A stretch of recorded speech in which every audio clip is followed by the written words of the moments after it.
আর শেষ রক্ষা হল না।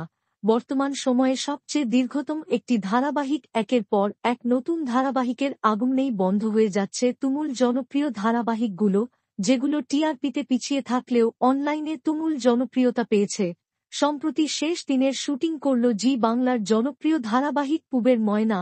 ধারাবাহিকটি টিআরপিতে পিছিয়ে থাকায় মাত্র 6 মাসেই বন্ধ হয়ে যাচ্ছে। এছাড়াও বন্ধ হওয়ার তালিকায় উঠে আসছে আরও অনেক জনপ্রিয় ধারাবাহিকের নাম। সম্প্রতি সামনে এসেছে এসবিএফ-এর নতুন ধারাবাহিক তোমাকে ভালোবেসে এর প্রোমো। এবার এই ধারাবাহিকের জন্যই বন্ধ হতে চলেছে জি বাংলার অন্যতম জনপ্রিয় ধারাবাহিক নিম ফুলের মধু।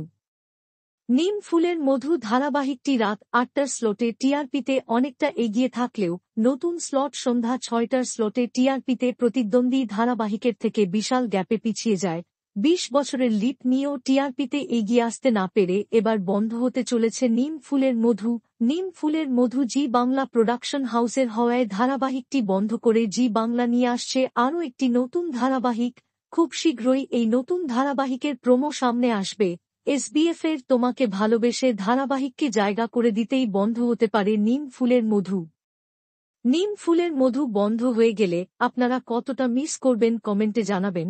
বাংলা বিনোদনের এই ধরনের সকল আপডেট সবার আগে পেতে চ্যানেলটি সাবস্ক্রাইব করে পাশে থাকা বেল আইকনটি বাজিয়ে দিন। ধন্যবাদ।